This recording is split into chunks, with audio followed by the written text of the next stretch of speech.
Nessie's naturally big lips became world famous. In a small, sleepy town in Mississippi, where the magnolia trees swayed in the warm breeze, lived a young woman named Nessie. She was 23, beautiful in a way that couldn't be boxed into conventional standards. She was tall, medium build with thick afro hair parted neatly down the middle and held back with clips on each side.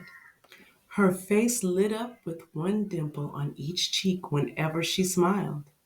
But it wasn't her radiant smile or her thoughtful demeanor that most people noticed. It was her lips.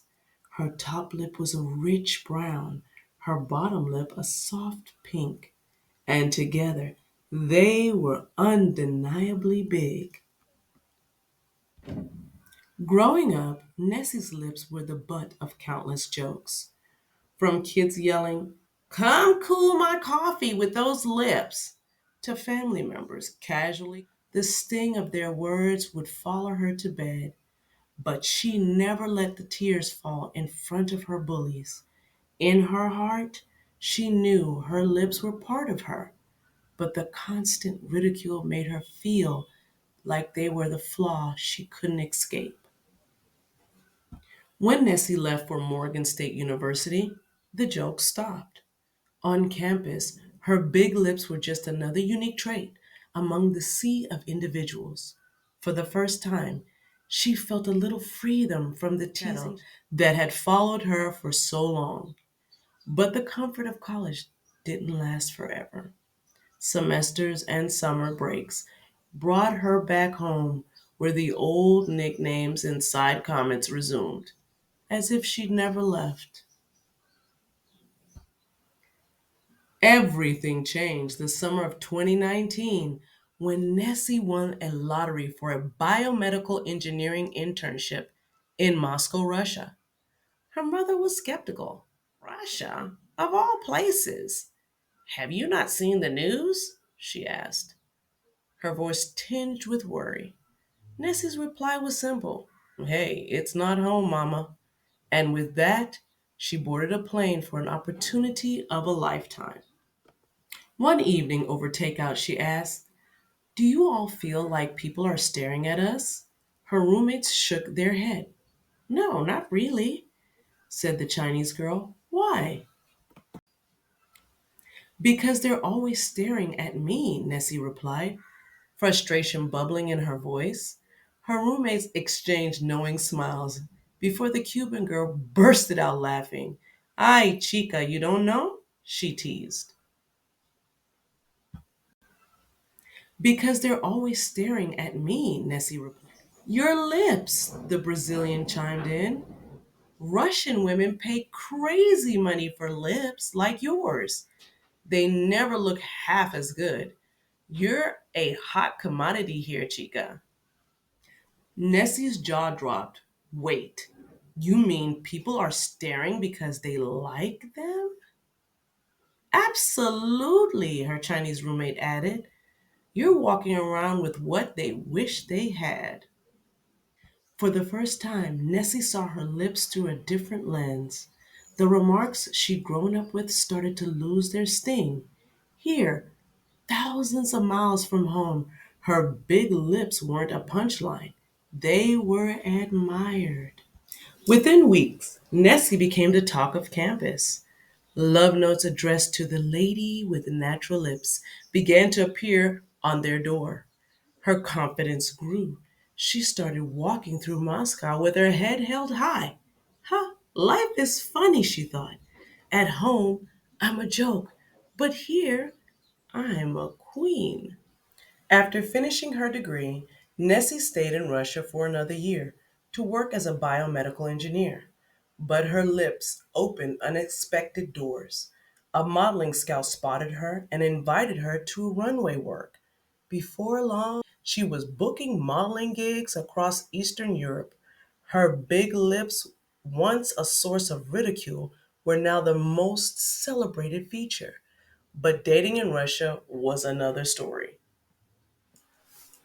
Many of her dates turned out to be men chasing fantasies. When one date asked, "Do all black women have lips like yours?" she realized her beauty had become a novelty. Instead of bringing her down, she decided to play the game. Hey, if you're going to fetish me, you're paying for a five-star dinner, she thought. And that's exactly what she did, using their fascination to network and make connections. One evening, on a platonic outing with Boris, her no romance Russian buddy, Nessie met Femi. Boris had invited Femi, a fellow expat, to join them for dinner. When Femi walked into the restaurant, Nessie caught her breath. Tall, dark, undeniably handsome, he had an easy confidence that lit up the room. "Good evening," he greeted them, his rich Nigerian accent wrapped around each word. "Join us," Nessie offered, her smile warm, inviting. Boris, sensing the chemistry, feigned a sudden stomachache and left the two of them alone. Over dinner, Nessie and Femi bonded over their shared experience as black expats in a predominantly white country. "These Russians," Femi joked, "they've got jungle fever, but I'm not about to be anyone's fantasy." Nessie laughed. "Same here," she said, "but I've been shamelessly milking my big lip privilege." Femi threw his head back and laughed until tears streamed down his face. "You're something else, Nessie," he said with admiration clear in his voice.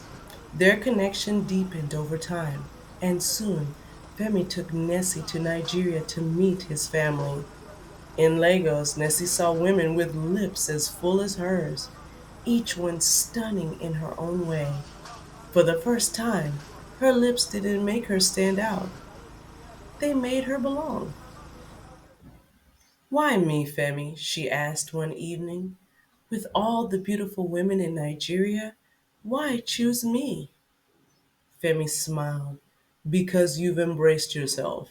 No wigs, no pretense, just you.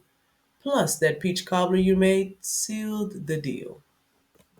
When Nessie spoke to a group of young girls at the community center, she looked each one in the eye and said, "Never let the world make you feel small, for what makes you big." Nessie and Femi eventually married and settled in Nigeria, where they built a thriving medical tech consultancy. They raised their twin boys, splitting their time between Africa and occasional visits to the States. Nessie never forgot her roots, but she chose to live where she was celebrated, not tolerated. Under those magnolia trees in Mississippi, Nessie's lips told a story of resilience, self love, and the power of embracing what makes you unique. Her big lips weren't just a feature, they were her legacy. I hope you've enjoyed our story.